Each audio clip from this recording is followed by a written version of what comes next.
Maryland's 2026 class has a chance to be the best class at Maryland.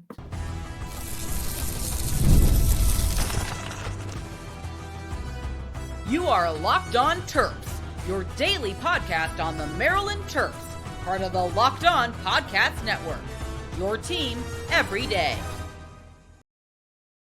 What's up, everyone? I'm Tre Moore, host of Locked On Terps, part of the Locked On Podcast Network, your team every day. So thank you guys for making us part of your day. And I'm also doing work at Inside Black and Gold. So make sure you guys head over to insideblackandgold.net for all your latest Terps news. Maryland's 2026 class, I think, has a chance to be the best class yet for Maryland football. Not just the best class under Michael Locksley, the best class Maryland football has had ever. To go back the last 20 years, Maryland's had some solid classes for sure. They've put together good classes. They've put together mediocre classes. But this 2026 class has a chance to be a top 10 class. I really believe that. I really think that with the talent that Maryland might be able to get, because obviously nothing's certain yet, with the talent Maryland might be able to get, this class could end up being a really special one for Maryland football. Obviously, when you talk about the 2026 class in Maryland football, you're already going to talk about how the Terps already have the number 2 player in the nation, according to 247, arguably the number 1 player in the nation in Zion Ely, the 6'4" pass rusher from St. Francis Academy, of course, the powerhouse St. Francis Academy.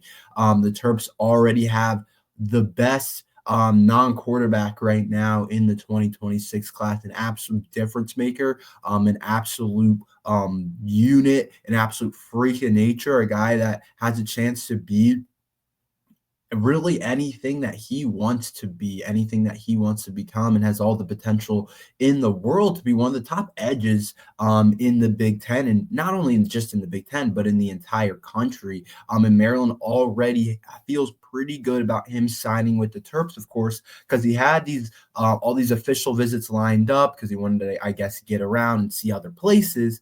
But then he shut it down and said, "My recruitment shut down, and I'm a Terp, basically." And so we have already, that's a really good start. Not to mention Zion Ely would be the highest recruited player ever that Maryland has gotten. So that's a really good start for the Terps to landing one of your best classes ever.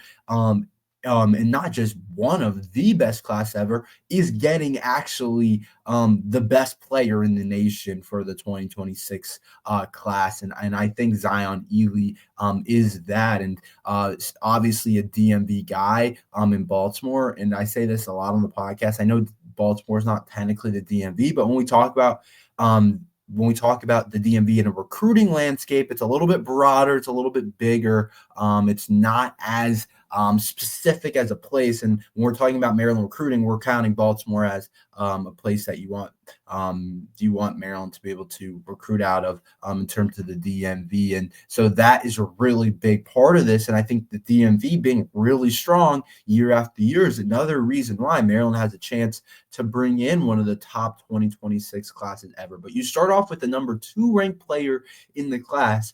And then Maryland has a really good shot, I talked about it yesterday, of Emmanuel Iheanacho signing with the Terps. 6'6.5", 345-pound offensive tackle who is 100% crystal ball by Jeff Erman to Maryland. And this isn't what I do. I'm not an expert on that kind of stuff. I don't have a bunch of sources tell me, oh, is he leaning this way? What's the deal? Did he visit? Like, what's happening here? Did he recruit behind closed doors? That's not what I do. I see people talk about it, and I'm going to say what the trusted sources say, and it sounds like Maryland is really Emmanuel Iheanacho is really leaning towards Maryland. It sounds like Oregon's definitely in that battle as well. But you start with Zion Ely, the number 2 ranked player in the class.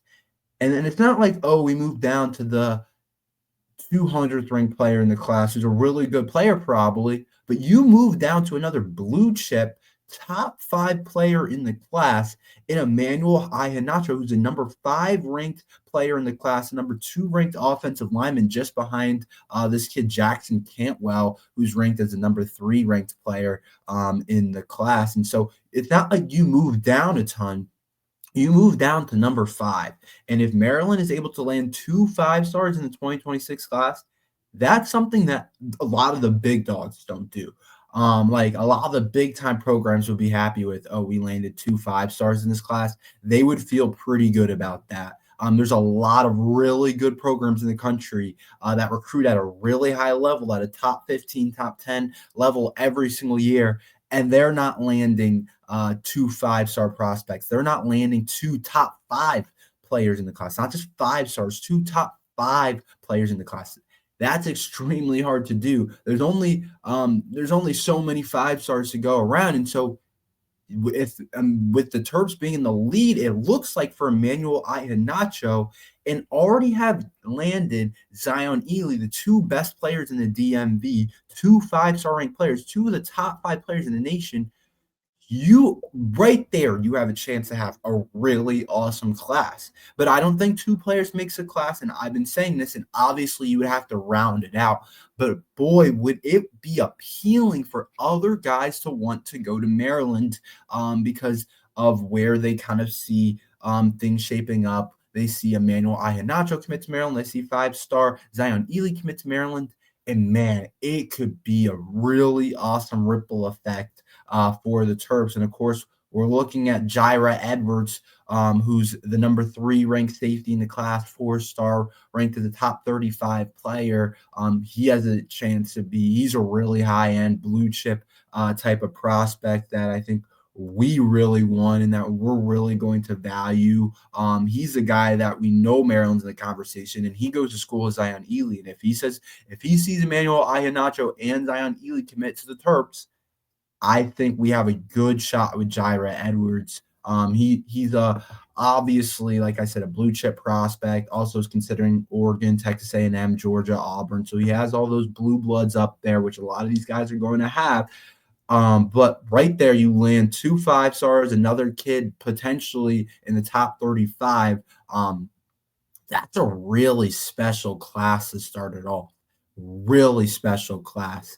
And obviously, you're going to have to continue to build it out and continue to work on it. But man, that is a really special class that is hard to be able to land. And that's a really awesome foundation. And there's plenty of other players just in the DMV, of course, that are high-level 4-star ranked players in the DC area as well. There's a ton. Of course, you got Carter Meadows, who's an edge out of Gonzaga. He's a guy that's a high-level edge. There's a lot of really good players. You got Hakeem Satterwhite from DC. He's a high-level corner that you're in the conversation for. In the course, you recruited Virginia really well this year. You have a chance to be able to do that again potentially.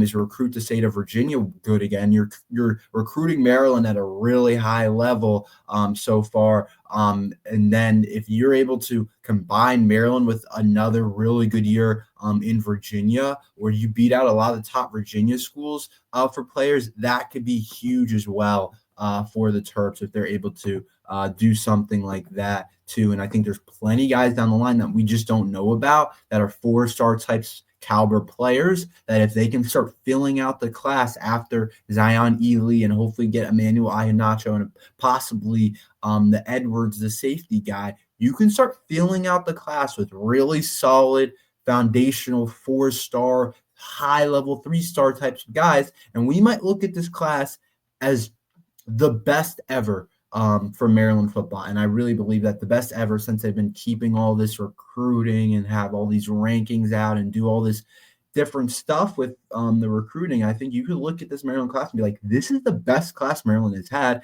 And it potentially could be a top 5 or 6 class in the Big Ten and a top 15, 16 class in the country. And I think after landing a top 25 class in your 2025 class and you land a top 15 class in your 2026 class, you're moving in the right direction.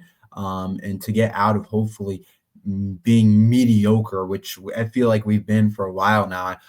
It feels like sometimes we're pretty good, sometimes we're bad. Like we're kind of hit a mediocre state, and hopefully the Terps can move out of that. And I think they definitely have a chance to be able to do that with this 2026 class. It can be special. There's guys that we don't even know about yet that might end up choosing Maryland. Virginia's deep this year. There's a lot of good players, a lot of four-star players at Virginia. There's almost 9 of them. So there's 9 4-stars in the state of Virginia. There's a couple in DC and Maryland as well. There's a bunch of them that are still undecided. So we're just talking about the DMV. Maryland has a chance to make a splash. I'm telling you, people are going to start seeing Manuel Iheanacho to Maryland, Zion Ely to Maryland, and they're going to be like, this could be really special. This is something that I want to do.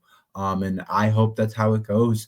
And those guys also are going to have the chance to play right away. And so I do think they can be special. So I'm looking forward to seeing exactly what this 2026 class does. I wanted to talk about it first today, but I really believe this class, the sky's really the limit. Let me know down below what you guys, how high of a ranking you think they'll finish with. Like, do you think they'll finish with the 12th ranked class, the 15th, the top 5 ranked class? Whatever you think, let me know down below. I'm curious you guys' thoughts. Maryland basketball is already in the last week of their season. Man, that went by quick. We'll talk about that next.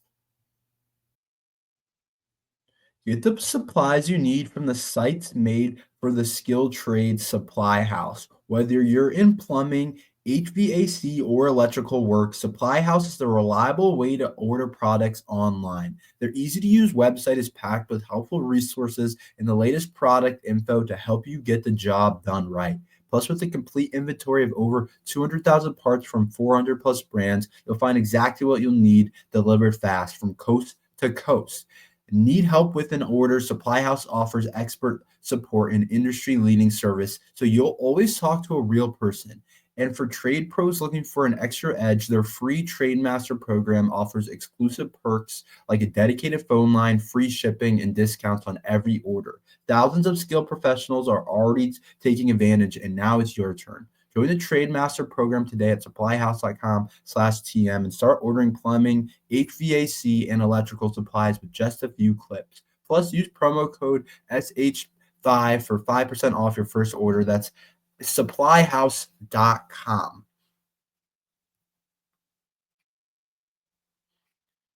So we've hit it. The last week for Maryland basketball is up, but it's a huge week for the Terps. And we'll have a bracketology episode filmed over the next couple of days with Ahmed and somebody else. So I'm excited for that. I think that's going to be a cool episode to be able to do. But this is the last week.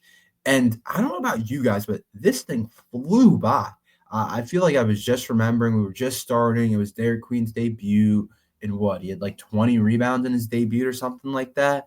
And had a big performance. And I remember we played Marquette out of conference. Like, this thing really blew by, like, which it normally does. But it went fast. And sometimes when you're good, the season usually goes by faster than when you're bad. And I think Maryland football/basketball fans would agree with that. But last week of the season, but this is still such an important week. You can't just lose out and be like, yeah, we feel good about ourselves. You want to be a team that's peaking at the right time. I think that's so important for the Terps in terms of March Madness and getting into March play. Like, after this week, we're in March now, but after this week, it's the real March in terms of, it's the Big Ten tournament, it's March Madness. And the teams that often win it are teams that are just peaking at the right time. I don't know if you guys remember, but the NC State team went on a crazy run to win the ACC tournament. They weren't a team that was supposed to make it into March Madness, and they went on a crazy run to win the tournament, the ACC tournament. And then all of a sudden, when you win the ACC tournament, you get that automatic bid into March. And they were able to make a deep run because they were peaking at the right time. And Maryland's a team that I think right now we're in a good, solid spot, but I want us to be peaking right now. I want us to be playing our best basketball right now heading into this last week of the season. And you obviously have a huge test on Wednesday, tomorrow, I should say, against Michigan, the 17th ranked team in the country. You get on the road. I'm guessing the Terps try to leave tonight for that. But that's a huge game for Maryland basketball to play the number 17th ranked Michigan on a Wednesday. It's huge for a couple different reasons. Obviously, they're just a really good team so far in the Big Ten, and obviously Michigan State and Michigan, the two Michigan schools, are top two in the conference right now. But it's also huge for Maryland in terms of the first round bye. Or the first two round buys in the Big Ten tournament, top four seeds in the Big Ten tournament. So the Big Ten regular season standings get a bye. And right now, Maryland's sitting as the number three ranked team, but there's kind of a three-way tie between Wisconsin, Purdue, and Maryland. So it's extremely important that we are able to win and get that bye. And so I think this Michigan game is really big because I'm telling you, you don't want to play an extra game in March. Like I said, anything can happen. So the less games you can play, the better. And I think we want to have a good resume heading into the tournament. So the less games you have to play early on in the Big Ten tournament, the better, and a better chance of you getting a run in the tournament. And maybe Maryland can bump up their seeding to wherever they are right now. Maybe they can bump it up to something higher if they can go on more of a run in the Big Ten tournament. You just don't want to be playing more games than you have to play. It gives you a better chance to win the tournament. And I think that's a fair point to be made for the Terps. And then also you get another shot at Northwestern, a team that hit kind of had a game where they beat you fair and square. Obviously, whenever a team wins, I'm not going to be like they cheated, but I don't think anybody would say Northwestern's better than Maryland. And you get to end your season at home against Northwestern, a team that beat you on the road on a last-second buzzer beater. And we know Maryland hasn't had the best year so far with buzzer beaters. Luck has not been on our side in terms of that. When you look back at it, of course, the Michigan State half-court one, that'll be one that kind of is remembered, that is talked about. But Northwestern hit one on us too. And, of course, Ohio State hit a off-the-backboard bank shot. And so Northwestern, you get a chance to get some revenge. And again, the top four seeding in the tournament is going to be huge because Purdue knows it, Wisconsin knows it, and Maryland, of course, is going to know it. They don't want to play an extra game because these games are tight when the Big Ten tournament comes.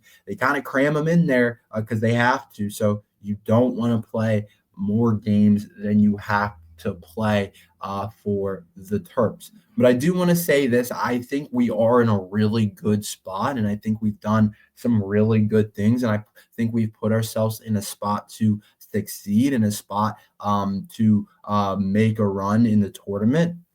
But there's plenty of things still to do, and you want to finish off this last week of the season at a high level. I think the Michigan game is really interesting because they have those two bigs against Maryland's two bigs.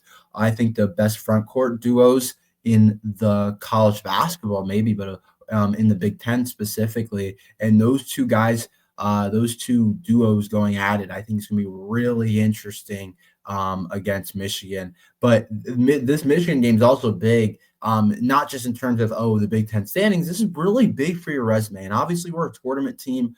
We probably could lose out and we would still be a tournament team. Obviously don't want to do that. But we're the 13th ranked team in the country. You have a chance to really maybe put yourself as a really solid 4 seed in the tournament, which I think is really a big deal for the Terps. So if they get this Michigan win, you might be sitting in a really good spot as the number 4 ranked team in the country. And I think that's where the Terps want, or as a 4 seed in March Madness. And I think that's where the Terps want to be. And maybe if you go on a run in the Big Ten tournament, who knows? Maybe you could push the 3 seed agenda. I don't know exactly. We're going to be talking about bracketology on another episode this week, so make sure you guys look out for that. I'm really excited for that episode. I think that's going to be big as well. But just in terms of your resume, another ranked winning at the top 25 team against Michigan could be huge. And remember, this Michigan team just got slapped by Illinois. Just got slapped. Illinois whacked them. And so when you look at it, they're going to be looking for a revenge game, and we'll see how Maryland plays on the road. You're about to be straight neutral site for a while in terms of when you get to March Madness, and so it's important for you to get used to playing on the road and playing away from home, because that's how it is when you get to March Madness and all these March games. Let's talk about Maryland's depth. It could be a problem heading into March. We'll talk about that next.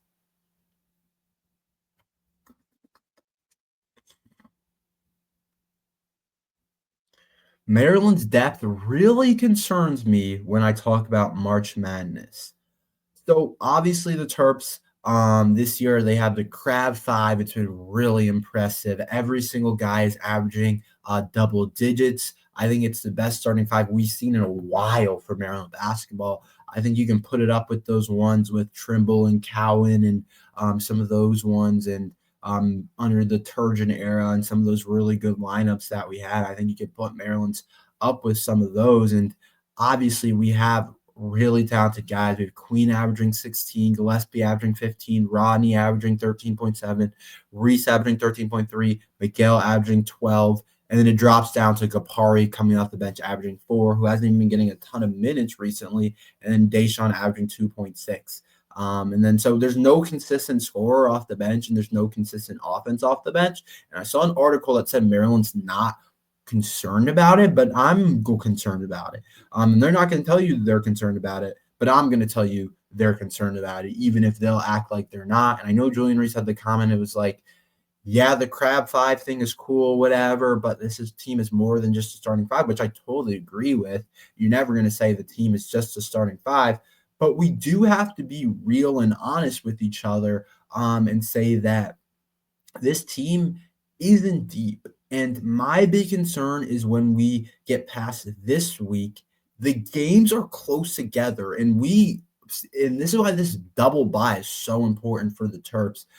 You want this double bye because Maryland's not the deepest team. And I know that's the whole point in this segment, but you don't want your guys, honestly, to play more minutes than they have to.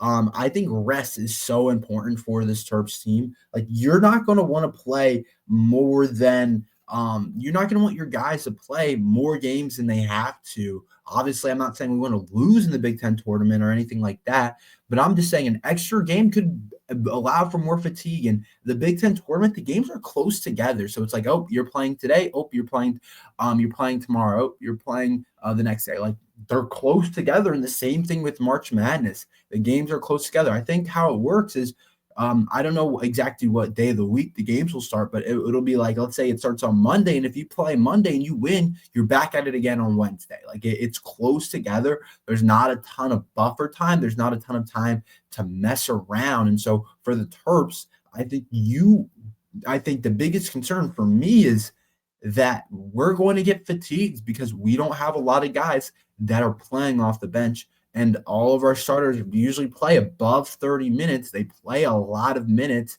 And especially recently, we've seen that go up more. I know against Michigan State, Kevin Willard went into the game being like, okay, we're going to try and spread it out. And that's kind of what he did early on. But the second half, he got away from it. But March, it's going to be time to go. We don't have that option. We don't have that luxury. We're going to have to rely on our guys in the Crab Five to get it done. And I think that's scary because we see so many times in March Madness runs where it's some random role player. Honestly, it's like a role player you have no idea hits down 5 threes, and all of a sudden this team, this 8 seed is in the Elite 8 or something like that. Like, there's so many examples of that. And so Maryland's not going to have that option. I think we're still very much contenders, but I don't think it'll be as easy as just carving in and out. And I don't think it'll be super easy. And I think fatigue is definitely going to be a thing. And sometimes it's about who is most well kept at the end of the year. And a team like Michigan State, they play a lot of different guys, but they go 10 deep, and it's pretty even within that 10. And so they're going to be pretty fresh. And that's just one example of a team. And I do think Maryland's starting five can match up with anyone, but I do think it's a concern. And we'll see exactly. Maybe they try and take it easy in the Big Ten tournament, don't go crazy, and kind of take a similar mold as the Michigan State game, where obviously we're in a player starting five, but we do get these guys rotated in, whether it's Deshaun, Jordan, Gapari, Young, like whoever it is. So we'll see exactly. But that's all we have for today. Thank you guys for listening to Locked on Terps. Make sure you guys like and subscribe. We're here every day talking Maryland football and basketball. So thank you guys for listening to Locked on Terps.